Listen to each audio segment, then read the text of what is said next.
I love riding in California. But sometimes you have to leave. Just like that, I drove north until I crossed the border.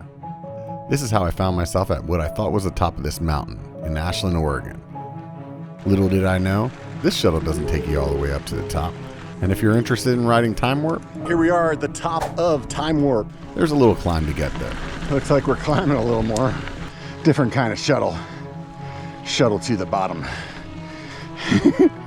Depending on the time of year, it could be snowed in, or in our case, partially.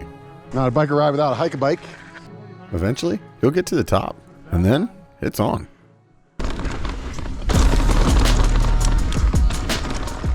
Time Warp. It seems appropriately named. And if you like fast, this trail, it dishes it out in spades.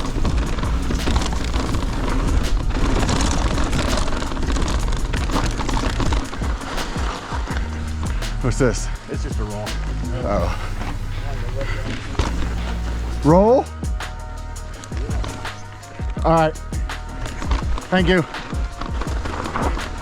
There are a few spots that'll slow you down when riding it blind, but other than that, it's a complete rocket ship from the beginning to the end.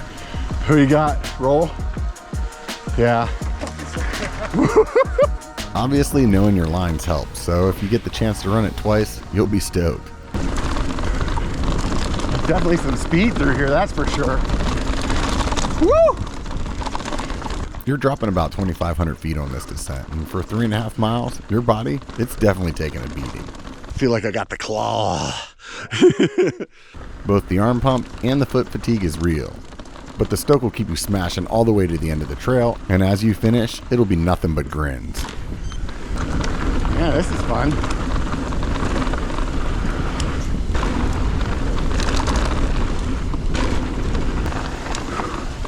Woo!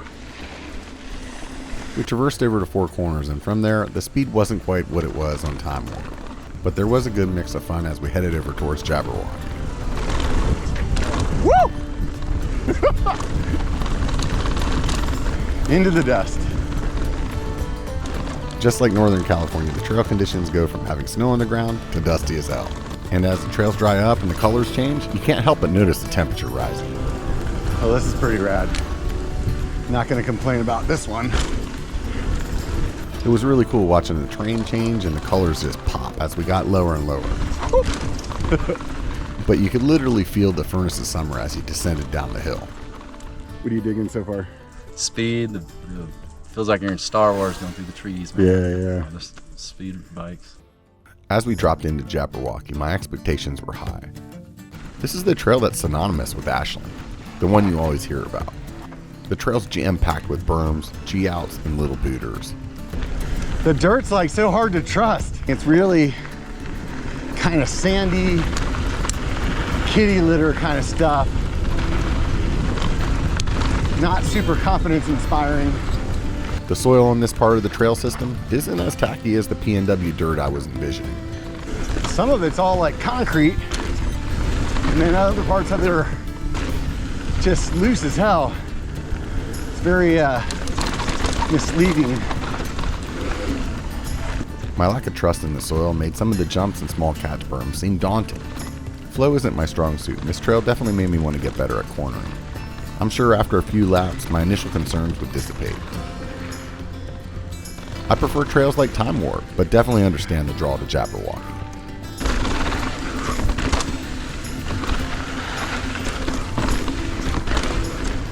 One of the things I love about Ashland is you can shuttle to the top of the mountain and ride all the way back to town. When you pop out of Jabberwocky, you're a short fire road descent back to town. If you're using the local shuttle service, it's super easy to grab some lunch and pedal over to the pickup spot. What do you think of Jabberwocky? Dude, that was pretty cool. Some of the jumps were in the wrong places, but other than that, there's some serious G-outs too, man. I was like, whoa! I'll definitely say that I think it would be a lot better once you get to know it. There was a lot of stuff where I was like, dude, how do you hit that and not like come off the trail, you know? The drive from town's pretty quick, and before we knew it, we found ourselves smashing back down the hill. Round two. Since it was going to be a 32-mile day, we opted for going down Bull Gap. Upper Bull Gap is a 2.5 mile long green fire road. In hindsight, we should have took Bandito, but lunch and beers made us hesitant to climb anything. There's always next time. It makes sense where Bandito pops back in, because from that point, Upper Bull Gap feels less like a fire road that's just given up all your elevation. Whew! As we made our way down the mountain, the theme seemed to follow our first lap. It was much faster up top, and as we descended the trails, they got more active. On both laps, mid-mountain had a few trails I left out that are pedally traverses. So don't think this is entirely a gravity-driven day. You'll be putting some work in. Don't get me wrong, the mid-mountain stuff is still rad. It's super active, and the builders there love throwing in little booters here and there that keep your attention. Not to mention, there's pretty much a berm everywhere you would want one. So you won't find yourself on some off-camber stuff trying to figure out how to keep traction. Between that and some of the high-speed tech that you come flying into, you'd really have to try hard not to be stoked. Oh, I like that. Nice. Little floaters.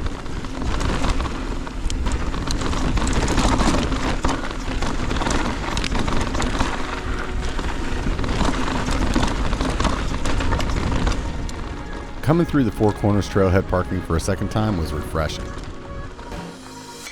Although we weren't going to take the exact same route down the second time, we would pop in on a few trails that we did before.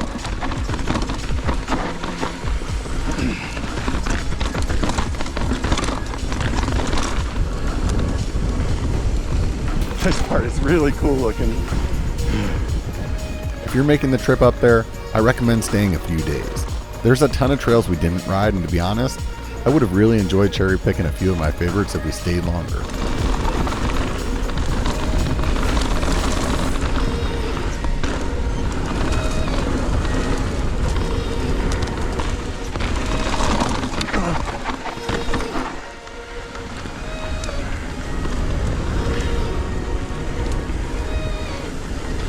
It's more fun knowing it. Now that it's the second lap, you kind of know what you're getting into. You can definitely open it up a lot more when you kind of know what to expect. I think at this point, I've kind of gotten used to how the traction is, at least on this stuff. I think when we get down lower to that pebbly stuff, might be a different story there.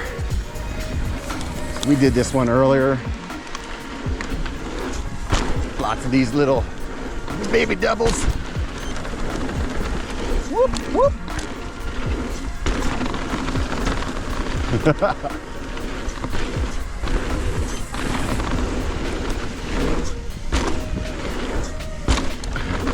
Oh, I cased it just like I did the first time. It felt good to be able to let loose instead of the little bit of hesitancy you have when riding blind. It's awesome that they have a trail like this with no consequences if you come up short. It's a great tool for building skill set and a confidence booster when you unlock each one of the jumps. Every trail system needs this, and to be honest, it was fun riding it.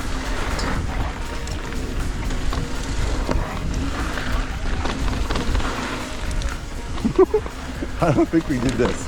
This is fun.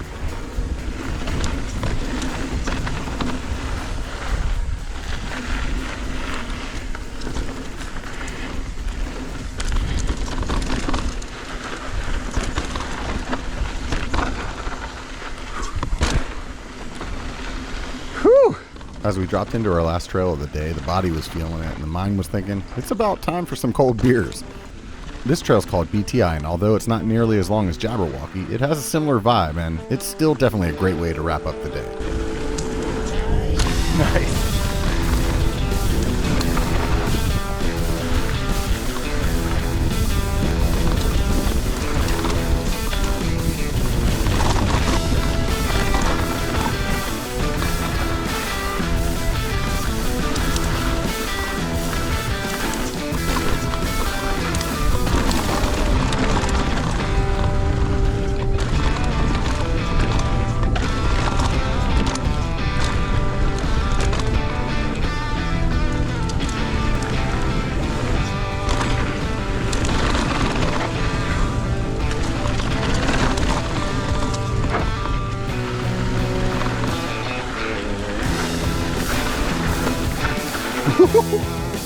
That's wild.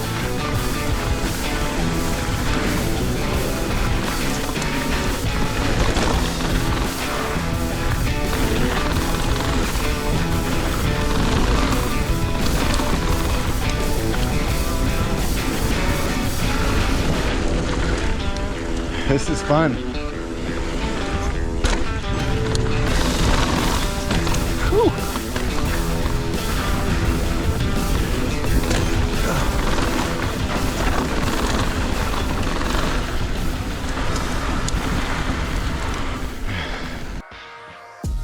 After the obligatory fist bumps, we headed back down the fire road and into town. If you've ever considered Ashland as an option, I'll leave you with this one thing. If you can, come to Ashland and don't tell anybody else. But remember, it only takes a bike to be a biker. Get out and be one.